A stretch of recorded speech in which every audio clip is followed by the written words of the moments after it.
नमस्कार। जानकी देवी मेमोरियल महाविद्यालय दिल्ली विश्वविद्यालय के IQAC के तत्वावधान में आयोजित व्याख्यान में मैं डॉक्टर राहुल आपका हार्दिक स्वागत करता हूं, अभिनंदन करता हूं। आज हम पढ़ेंगे भक्ति काल के सर्वश्रेष्ठ कवि तुलसीदास की कवितावली का बालकांड। तुलसीदास की कवितावली का बालकांड पढ़ने से पहले तुलसीदास के विषय में जान लेना अत्यंत आवश्यक है। तुलसीदास भक्ति काल के सगुण भक्ति शाखा के राम भक्ति शाखा के अत्यंत महत्वपूर्ण कवि माने जाते हैं। तुलसीदास का जन्म 1532 ईस्वी में राजापुर ग्राम में हुआ था, जो उत्तर प्रदेश के बांदा, जिसे वर्तमान में चित्रकूट भी कहा जाता है, में स्थित है। कुछ विद्वानों का यह भी मानना है कि तुलसी का जन्म एटा जिले के सोरो नामक ग्राम में हुआ था। तुलसीदास के पिता का नाम आत्माराम दुबे तथा माता का नाम हुलसी था। तुलसीदास के जन्म को लेकर एक दोहा अत्यंत प्रचलित है। 1554 विषय कालिंदी के तीर, सावन शुक्ला सप्तमी तुलसी धरेव शरीर। तुलसीदास की रचनाओं पर यदि हम बात करें तो तुलसीदास की बहुत सी रचनाएं थी, किंतु जो प्रामाणिक रूप से रचनाएं मानी जाती हैं उनमें इन 12 रचनाओं का नाम लिया जाता है, जिनमें क्रमशः रामचरितमानस है, रामलल्ला नहचू, बरवे रामायण, पार्वती मंगल, जानकी मंगल, रामाज्ञा प्रश्न, कृष्ण गीतावली, गीतावली, साहित्य रत्न, दोहावली, वैराग्य संदीपनी और विनय पत्रिका। इनके साथ यदि हम बात करें तो तुलसीदास भक्ति काल के राम भक्ति शाखा के अत्यंत महत्वपूर्ण कवि होने के साथ साथ इनकी जो सर्वश्रेष्ठ रचना मानी जाती है वो रामचरितमानस है। किंतु आज हम यहाँ पर जिस कविता की बात कर रहे हैं, जिस रचना की बात करने जा रहे हैं, वो कवितावली भी है। कवितावली में भी तुलसीदास ने श्री राम के विषय में लिखा है, जिसमें भी रामचरितमानस की ही भांति कांड हैं, बाल कांड, अयोध्या कांड, अरण्य कांड, किष्किंधा कांड, सुंदर कांड और युद्ध कांड। हम बाल कांड का यहाँ पर अध्ययन करेंगे और उसमें हम देखेंगे कि तुलसीदास ने श्री राम के बाल लीला का वर्णन कितने सुंदर शब्दों में किया है, कितना मनोहर चित्रण तुलसीदास करते हैं। पहला छंद है, आप देखेंगे इसमें कि ये सवैया छंद में लिखा गया है। भक्ति काल में आप देखें कि तुलसीदास ने लगभग सभी छंदों में अपनी रचनाओं को लिखा है, जिनमें दोहा है, कवित्त है, सवैया है, चौपाई है और सोरठा है। सबसे पहले हम इसका वाचन करेंगे कि अवधेश के द्वारे साकारे गई, सुत गोद के भूपति लैनिक से, अवलोकी हो सोच विमोचन को, ठगी सी रही जे न ठगे धिक से, तुलसी मन रंजन रंजित अंजन, नैन सुखंजन जातक से, सजनी ससी में समशील उभे, नवनील सरोरुह सेविक से। इस तरह से इसका हम वाचन करेंगे। आप देखेंगे इसमें जो शब्द हैं, चूंकि ये ब्रज भाषा में लिखी गई, तुलसीदास ने ब्रज और अवधि दोनों भाषाओं में काव्य रचना की है।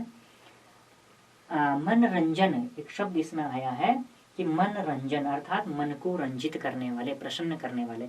ये उस वक्त का चित्र है जब एक सखी राजा दशरथ के द्वार पर जाती है और वो देखती है कि राजा दशरथ ने श्री राम को अपनी गोद में उठा रखा है, और जब वापस आती है तो अपनी सखी से उस मनोहर चित्रण का वर्णन किस रूप में कर रही है, उसकी एक झांकी यहाँ पर तुलसीदास ने दी है। देखिए, अवधेश के द्वारे सकार गई, सुत गोद के भूपति लेनिक से। अवधेश, अवधेश का अर्थ होता है अवध के ईश। अवध के ईश कौन है? राजा दशरथ। अवधेश के द्वारे अर्थात अवधेश के द्वार पर जब वो सखी जाती है तो वो क्या देखती है कि सुत गोद के भूपति लेनिक से। सुत गोद, सुत कहते हैं पुत्र के लिए, सुत गोद के भूपति, और भूपति का मतलब होता है भू का पति, अर्थात इस भू के जो स्वामी हैं वो कौन है? राजा दशरथ हैं। भू के जो स्वामी हैं अर्थात भूपति, उन्होंने अपने सुत, अपने पुत्र को क्या कर रखा है? गोद में लिया हुआ है। अवलोकी हो सोच विमोचन को, ठगे सी रही जे न ठगे धिक से। वो अपनी सखी से वर्णन करते हुए कहती है कि उस दृश्य को देखकर जो है, अवलोकी हो सोच, अवलोकन करना अर्थात उसको देखकर जो है, सोच विमोचन को, ठगी सी रही जो न ठगे धिक से। उस श्री राम की छवि ऐसी है जो आपके सारे शोक को, सारे कष्टों को, दुखों को हरने वाले हैं। उसको देखकर कौन ऐसा व्यक्ति है इस संसार में जो ठगा न रह जाए, तुलसी मन रंजन रंजित अंजन नैन सुखंजन जातक से। तुलसीदास कहते हैं कि मन को रंजित करने वाले ऐसे प्रभु श्री राम जो हैं अंजन नैन सुखंजन जातक से। और उनके आंखों पर क्या लगा हुआ है? अंजन लगा हुआ है नैन सुखंजन जातक से। सुखंजन जातक का मतलब होता है जातक, जो पक्षी होता है, खंजन पक्षी है, उसके पक्षी के जो खंजन पक्षी है उसके जो छोटा पक्षी होता है उसका अर्थात बालक कह सकते हैं, उसके जैसे श्री राम की छवि दिखाई दे रही है। सजनी ससीमय समशील उभे नवनील सरोरुह से विकसे।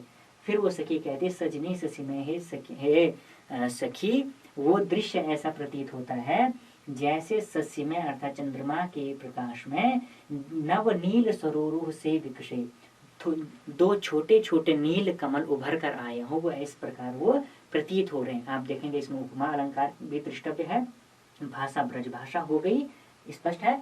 अगला जो छंद है वो देखेंगे अब हम कि तन की द्युति श्याम सुरोरुह लोचन कंज की मंजुलताए हरे अति सुंदर सोहत धूरी भरे छवि भूरी अनंग की दूरी धरे दम के दतिया द्युति दामिनी जो तिल के कल बाल विनोद करे अवधेश के बालक चारि सदा तुलसी मन मंदिर में बिहरे। तन की द्युति, द्युति का मतलब होता है चमक, आभा, प्रकाश। तन कहते हैं शरीर के लिए।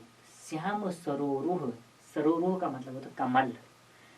यहाँ पर भी श्री राम की सुंदरता का वर्णन तुलसीदास करते हैं कि तन की द्युति श्याम सरोरुह लोचन कंज की मंजुल ताई हरे। शरीर की जो ज्योति है, जो प्रकाश है, जो आभा है श्री राम की, वो कैसी है? सरोरुह मतलब वो कमल की सुंदरता को भी हरने वाली है। श्याम सरोर लोचन कंज के मंजुल ताई हरे, हरे मतलब हरण करने वाली है, उसका भी वो हरण करने वाली है। अति सुंदर सोहत धूरी भरे। और उनका जो शरीर है वो किस प्रकार है, कैसा हो रखा है? अति सुंदर सोहत धूरी भरे। धूरी कहते हैं धूल के लिए, क्योंकि जो वो छोटे हैं तो धूल में खेल रहे हैं, तो तुलसीदास कहते हैं कि वो सुंदर धूल भरे ऐसे शोभायमान हो रहे हैं। छवि भूरी अनंग की दूरी धरे। अनंग कहते हैं कामदेव के लिए, वो कामदेव के सौंदर्य को भी वहां पर पीछे छोड़ देते हैं। इस प्रकार श्री राम जो है सुंदर दिखाई दे रहे हैं, प्रसन्नचित दिखाई दे रहे हैं। दम के दतिया दुति दामिनी जो, दामिनी कहते हैं बिजली के लिए, जो बिजली क्या होती है उसके लिए हम दामिनी शब्द कहते हैं। कि दम के दतिया दुति दामिनी जो, उनके जो दांत हैं वो इस प्रकार सुंदर प्रतीत हो रहे हैं जैसे आकाश में बिजली चमकती है। दामिनी जो किलके कल बाल विनोद करे, चूंकि बालक का ये स्वभाव होता है वो किलकारी मारता है। ऐसे बालक आप देखेंगे तो शांत नहीं हो सकते, वो चुप नहीं रह सकते। तो तुलसीदास कहते हैं कि दम के दतिया दुति दामिनी जो किलके कल बाल विनोद करें, वो जब किलकारियां मारते हैं और वो बालक हैं चूंकि, तो वो विनोद भी कर रहे हैं। अवधेश के बालक चारि सदा तुलसी मन मंदिर में बिहारे। अवधेश के जो चार बालक हैं, अवधेश अर्थात अवध के जो ईश हैं, कौन है? राजा दशरथ हैं। तुलसीदास कहते हैं कि जो अवधेश के चारों बालक हैं, चारों बालक कौन? श्री राम है, लक्ष्मण है, भरत और शत्रुघ्न जो है, वो जो है तुलसी के मन मंदिर में विहार कर रहे हैं। तुलसी के मन मंदिर में मानो उन्होंने अपना एक तरह से अपना अधिकार जमा लिया। तुलसी के मन से वो चारों जो बालक हैं, जो चारों बच्चे हैं, वो निकल नहीं पा रहे, अर्थात उनकी जो छवि है, उनका जो चित्र है, वो तुलसीदास के दिमाग में, तुलसीदास के मनोमस्तिष्क में इस प्रकार बैठ गया है। इसमें भी आप देखेंगे ब्रज भाषा का सुंदर चित्रण तुलसीदास करते हैं। और दम के दतिया द्युति दामिनी जो, द वर्ण की बार बार आवृत्ति होने से आप देखेंगे यहाँ इसमें अनुप्रास अलंकार की छटा में दिखाई देती है। और जब रस की हम बात करते हैं तो इसमें वात्सल्य रस का सुंदर चित्रण तुलसीदास ने किया है। अगला जो छंद है उसको हम देखेंगे। कबहू ससी मांगत आरी फिरे, कबहू प्रतिबिंब निहारी डरे, कबहू करताल बजाई के नाचत मातु सबे मन मोद भरे, कबहू ऋषि आई कहे हटिके पुनि लेत सोई जेहि लागी अरे, अवधेश के बालक चारि सदा, तुलसी मन मंदिर में विहरे। देखिए कितना सुंदर चित्रण इसमें तुलसीदास ने किया है। आप जानते हैं जो बाल जो हट होती है उसको जो हमारे यहाँ 3 प्रकार की हट कही जाती है, उसमें बाल हट का भी सुंदर चित्रण तुलसीदास ने किया है। एक बालक की जो है, बालक का स्वभाव कैसा होता है, बालक की प्रकृति कैसी होती है, उसकी क्या विशेषताएं होती है, उसका सुंदर चित्रण तुलसीदास ने छंद में किया है। कबहू ससी मांगत आरी फिरे।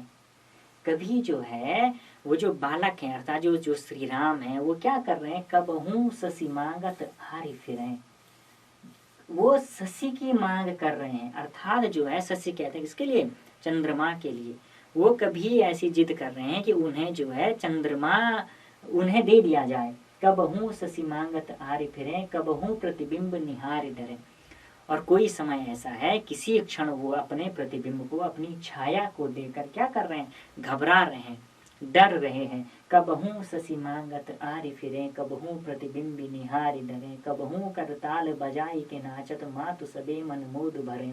कबहू करताल बजाई के नाचत, करताल कहते हैं करतल ध्वनि, आपने सुना होगा। करतल मतलब कभी जो है वो हाथों से तालियां बजा रहे हैं। कबहू करताल बजाई के नाचत, और ताली बजाने के बाद वो क्या कर रहे हैं, बजाई के नाचत, नाच रहे हैं। ठीक है। और उसके बाद तुलसीदास कहते हैं माँ तो सबे मन मोद भर। और इस सुंदर चित्र को देखकर, इस अनुपम दृश्य को देखकर जो माताएं हैं वो मन ही मन क्या हो रही हैं, प्रसन्न चित्त हो रही हैं, खुश हो रही हैं। कबहू ऋषि आई कहे हटके पुण्य लेत सोई जही लागी अरे। कबहू ऋषि आई कहे हटके, ऋषि आई का मतलब होता है ऋषियाना, ऋषियाना का मतलब होता है एक तरह से हट करना, जिद करना। तुलसीदास कहते हैं कबहू ऋषि आई कहीं हटके, कभी हट करके जिद करके जो है पुण्य लेत सोई यही लागे अरे, जो चीज उनको चाहिए वो लेकर ही छोड़ते हैं। अर्थात इसी समय वो अपने जिद के अनुरूप, अपनी जिद के अनुसार वो इस प्रकार का स्वभाव बना लेते हैं कि जिस भी वस्तु की वो मांग करते हैं उसे लेकर ही छोड़ते हैं। क्योंकि इस प्रकार क्या होती है, ये एक बाल हट होती है। बालक कई बार ऐसा होता है कि जो उसकी जिद होती है, जिस वस्तु को या जिस पदार्थ को या जिससे भी वो मांगना चाहता है वो उसे पूरा करके ही मानता है। वही तुलसीदास कहते हैं कबहू ऋषि आई कहें हटके पुण्य लेत सोई जही लागे अरे। अर्थात जो उसके मन को एक बार भाता है उस अपनी इच्छा को वो पूरी करके ही मानते हैं। फिर तुलसीदास के अवधेश के बालक चारि सदा, तुलसी मन मंदिर में बिहरे। तुलसीदास कहते हैं कि अवधेश के जो ये 4 बालक हैं, कौन 4 बालक, राम लक्ष्मण भरत और शत्रुघ्न हैं, तुलसी के मन मंदिर में इन्होंने क्या कर दिया है, अपना स्थान बना लिया है। तुलसी के मन मंदिर में ये एक तरह से विराजमान हो गए, बैठ गए, वहां से वो निकल नहीं पा रहे। इसमें भी आप देखेंगे वात्सल्य रस का सुंदर चित्रण तुलसीदास ने किया है। और आप जब इसमें हम अलंकार ढूंढने की कोशिश करेंगे तो इसमें देखेंगे आप अनुप्रास अलंकार भी इसमें आप देखेंगे। और साथ ही साथ जो है कबहू ऋषियाई कहें हटके पुण्य लेत सोई, प्रसाद और माधुर्य गुण का तुलसीदास ने सुंदर इसमें चित्रण किया है। जो हम अगला छंद देखेंगे वो भी बाल लीला का वर्णन तुलसीदास ने किया है कि जो राम है, जो श्री राम है, वो किस प्रकार सुंदर प्रतीत हो रहे हैं, कैसे वो दिखाई दे रहे हैं, किस प्रकार वो एक तरह से आभामय प्रतीत हो रहे हैं, उसका सुंदर वर्णन तुलसीदास इस छंद में करते हैं। ये भी चूंकि समैया छंद है, इसका भी हम उसी प्रकार से वाचन करेंगे। वरदंत की पंगति कुंद कली, अधराधर पल्लव खोलन की, चपला चमके घन बीच जगे, छवि मोतिन माले अमोलन की, घुंघरारी लटें लटिके मुख ऊपरी, कुंडल लोल कपोलन की, निवछावर प्राण करे तुलसी, बलि जाऊं ललाइन बोलन की। पंगति वर दंत की पंगति कुंद कली, अधराधर पल्लव खोलन की। वर दंत अर्थात जो दांतों की जो पंक्तियां हैं, किसकी, श्री राम के बाल लीला का यहाँ पर तुलसीदास ने सुंदर चित्रण किया है। वरदंत की पंगति कुंद कली की भांति वो शोभायमान हो रही है, प्रतीत हो रही है और सुंदर दिखाई दे रही है। कब हो रही है? अधर कहते हैं होठों के लिए, अधराधर पल्लव खोलन की, जब वो अपने अधरों को क्या कर रहे हैं श्री राम, खोल रहे हैं, तो वो जो अंदर जो श्वेत दंत की जो पंक्तियां हैं वो कुंद कली के समान प्रतीत हो रही हैं, अर्थात वो सुंदर दिखाई दे रही है। चपला चमके घन बीच जगे छवि मोतिन माल अमूलन की, और जो उनके जो वो वरदंत की जो पंक्तियां हैं वो ऐसे प्रतीत होती हैं जैसे मान लो आकाश में चपला चमके, चपला कहते हैं बिजली के लिए, चमकना का आशय हुआ बिजली का चमकना, घन बीच जगे, घन कहते हैं किसके लिए? बादलों के लिए, घन श्याम अर्थात श्याम रंग के, काले रंग के बादल, तो घन बीच जगे अर्थात घन अर्थात बादलों के बीच में जिस प्रकार से बिजली चमकती है। छवि मोतिन माल अमोलन की, और उनके जो गले में मोतियों की जो माला है वो बहुत ही सुंदर, बहुत ही अनुपम मनोरम प्रतीत हो रही है। घुंघरारी लटें लटके मुख ऊपर कुंडल लोल कपोलन की, जो घुंघरारे लट जो हैं वो उनके मुख पर आ रहे हैं, घुंघरारे लटें लटके मुख ऊपर कुंडल लोल कपोलन की, जो उनके कानों में जो कुंडल पहना हुआ है वो कहते हैं कपोल, कपोल कहते हैं गालों के लिए, वो उनके गालों को क्या कर रहे हैं? स्पर्श कर रहे हैं।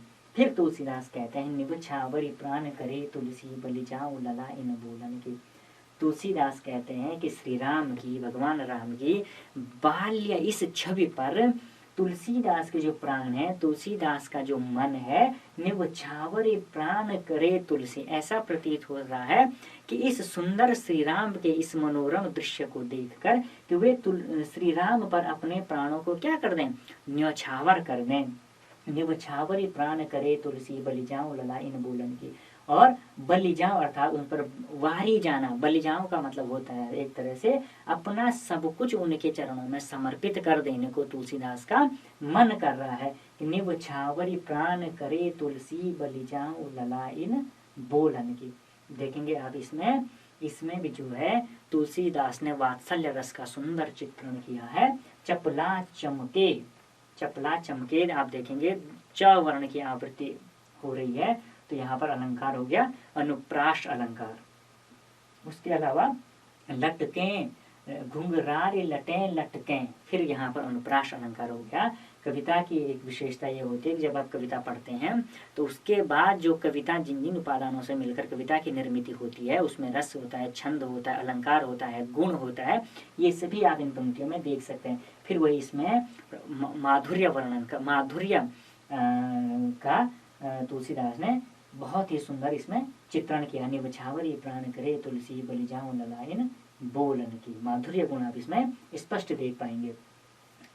अगला जो छंद है उसमें भी उसी प्रकार बाल लीला का वर्णन, जो बाल की जो बालक का जो स्वभाव होता है, जो वो चंचलता बालक के जो स्वभाव में होती है, उसका सुंदर चित्रण हम इस छंद में देखते हैं। पद कंजनी मंजू बनी पनही धनुहि सर पंकज पानी दे, लरिका संग खेलत डोलत है, सरजू तट चौहट हाट हे, तुलसी अस बालक सो नहीं नेहा, कहा जप जोग समाधि किए, नरते घर सूकर स्वान समान, कहो जग में फले कौन जिए। इस छंद में भी आप देखेंगे तुलसीदास का जो मन है वो श्री राम के चरणों में, श्री राम की बाल लीला पर, उनके जो बाल की जो छवि है उस पर बार बार मोहित हो रहा है। उसी का सुंदर वर्णन यहाँ पर तुलसीदास करते हैं। पद कंजनी मंजू बनी पनही, धनुही सर पंकज पान लिए। कमल में जो है, पैरों में जो है सुंदर पनही, पनही करते हैं, जैसे पहने हुए हैं छोटे छोटे जूते चप्पल श्री राम ने क्या कर रखे हैं? धारण कर रखे। धनु ही सर पंकज पान लिए, और हाथों में जो है श्री राम के हाथों में छोटे छोटे क्या हैं? धनुष और बाण है। धनु ही सर पंकज पान लिए, लरिका संग खेलत डोलत है, सरजू तट चौहट हाट लिए। और लरिका संग, लरिका मतलब होता है जो अपने सखा हैं, जो मित्र हैं, जो साथी हैं, जो दोस्त हैं, उनके साथ क्या कर रहे हैं, लरिका संग खेलत डोलत है, उनके साथ जो है श्री राम क्या कर रहे हैं, खेल रहे हैं और बालक के स्वभाव के चलते इधर उधर वो डोल भी रहे हैं। सरजू तट चौहट हाट, कभी सरयू नदी के तट पर जा रहे हैं और कभी चौहट हाट, ये हाट कहते हैं बाजार के लिए, मतलब जो वहाँ का जो बाजार होगा वहां पर भी वो इधर उधर भ्रमण कर रहे हैं। तुलसी अस बालक सो नहीं नेह, कहा जप जोग समाधि किए, नरते कर सूकर स्वान समान, कहो जग में फल कौन जिए। तुलसीदास कहते हैं कि इस तरह से बालक को देखकर जो बड़े बड़े योग और समाधि कैसे कर सकते हैं, नरते कर सोकर स्वान समान, जो बालक की इस छवि पर भी मोहित नहीं होता है, वो नरतेश खर सूकर स्वान के समान है। सूकर कहते हैं सुअर, स्वान कहते हैं कुत्ते के लिए। कहो जग में फल कौन जीव, कहते हैं कि अर्थात इन सब का जीना तो क्या है, व्यर्थ है, बेकार है। जो अगला छंद है ये घनाक्षरी छंद है, इससे पहले हमने पढ़ा था वो सवैया छंद था, ये घनाक्षरी छंद है। किसी के स्वयंवर समाज जहाँ राजनी को राजनी के राजा महाराज जाने नाम को, पावन पुरंदर कृषानु भानु धनद से गुण के निधान रूप धाम सोम काम को, बान बलवान जातु धनप सरी के सुर जिनके गुमान सदा सालिम संग्राम को, ताहा दशरथ के समर्थनाथ तुलसी के चापरी चढ़ायो चाप चंद्रमा ललाम को। ये जो छंद है ये उस संदर्भ का छंद है जहाँ पर सीता का स्वयंवर हो रहा है और वहाँ बड़े बड़े राजा महाराजा बैठे हुए हैं। उन सब के बीच में से जो भगवान श्री राम है वो धनुष पर किस प्रकार से चाप चढ़ाने में सक्षम हो पाते हैं उसका सुंदर वर्णन यहाँ पर तुलसीदास ने किया। सीय के स्वयंवर समाज जहाँ राजनी को, जहाँ पर सीता का स्वयंवर हुआ हो रहा है वहाँ पर उस समाज में कैसे कैसे लोग हैं, बड़े बड़े राजा महाराजा, राजनी के राजा महाराज जाने नाम को, मतलब ऐसे ऐसे राजा हैं कि उनके नाम भी नहीं सबको पता है। पवन पुरंदर कृषानु भानु धनद से, पवन है वहां पर और पुरंदर अर्थात वहां पर इंद्र भी है, कृषानु है, भानु है, सूर्य है, धनद है, गुण के निधान रूप धाम सोम काम को, बान बलवानु जातु धानप सरी के सुर जिन के गुमान सदा सालिम संग्राम को। वहाँ ऐसे ऐसे राजा महाराजे उपस्थित हैं जिन्होंने बड़े बड़े संग्राम किए हैं। तहाँ दशरथ के समर्थनाथ तुलसी के, और उन सब के बीच में जो राजा दशरथ के पुत्र हैं, तहाँ दशरथ के समर्थनाथ तुलसी के, और तुलसीदास के जो समर्थनाथ भगवान श्री राम है, चापर चढ़ायो चाप चंद्रमा ललाम को, उसमें जो है ये धनुष पर जो है शिवजी के धनुष पर चाप चढ़ाने में सक्षम हो पाते हैं। इस पूरे के पूरे छंद में आप देखेंगे एक तो घनाक्षरी छंद है, पवन पुरंदर में भी आप देखेंगे अनुप्रास अलंकार है, और जो कि वीर रस की इसमें व्यंजना की गई है तुलसीदास ने। एक अगला छंद और देखेंगे कि दूब दधि रोचन कनक थार भरी भरी आरती सवारी वर नारी चली गावती, लीन जयमाल कर कंज सोहे जानकी के पहिराओ राघोजू को सखियां सिखावती, तुलसी मुदित मन जनक नगर जन झांकती झरो के लागे सोबरानी पावती, मन हूँ चकोरी चारो बैठी निज निज नीड़ चंद की किरण पीवे पलके न लावती। ये वो संदर्भ है जब भगवान श्री राम धनुष पर चाप चढ़ाने में सक्षम हो जाते हैं और उसको जब तोड़ देते हैं तो सीता श्री राम के से विवाह करने के लिए जब आती हैं तो वो उनके हाथ में क्या है, आरती सवारी बन नारी चली गावती, दूब दधि रोचन, जो सीता के साथ जो उसकी सखियां हैं, जो सहेलियां हैं, दूब दधि रोचन कनक थार भरी भरी, कनक कहते हैं सोने के लिए, उनके हाथों में क्या है, सोने की थाली है, और वो किनसे भरी हुई, दूब दधि, उसमें दूब है, दधि है और भरी हुई है, आरती सवारी बर नारी चली गावती, जो सीता की जो सहेलियां हैं, जो सखियां हैं, वो आरती गाते हुए आ रही है, आरती सवारी बर नारी चली गावती, लीन जयमाल कर कंज सोहे जानकी के पहिराहो राघोजू को सखियां सिखावती। और सीता के करकंज कहते हैं, कर अर्थात हाथों में क्या है, लीने जयमाल, जयमाल उन्होंने धारण किया हुआ है, सोहे जानकी के अर्थात उस जानकी के, पहिराहो राघोजू को सखियां सिखावती, और वो सखियां जो हैं, जो सहेलियां हैं उसकी, वो क्या कह रही हैं, पहिराओ राघोजू को, राघोजू मतलब श्री राम को अब क्या कीजिए आप इस जयमालों को पहनाइए, ऐसा वो सिखा रही हैं अपनी सहेली को। तुलसी मुदित मन जनक नगर जन, तुलसीदास कहते हैं कि इस दृश्य को देखकर, इस सुंदर दृश्य को देखकर पूरा का पूरा जो जनक समाज है, जनक का जो नगर है, वो क्या है, कैसा हो रखा है, मुदित मन, उनके मन जो है मुदित हो रखा है, वो प्रसन्न चित्त है, झांकती झुरो के लागे सोबरानी पावती, और जो जिनको स्पष्ट उस दृश्य का अवलोकन नहीं हो पा रहा है, उस दृश्य को नहीं देख पा रही हैं, तो तुलसीदास कहती हैं कि झांकती झरोके लगे शोभा रानी पावती। वो झरोके से झांक झांक कर उस दृश्य का पान करना चाह रही हैं, उन्हें देखना चाहती हैं। और मनहु चकोरी चारों बैठी निज निज नीड़ चंद की किरण पिमे पलक न पावती।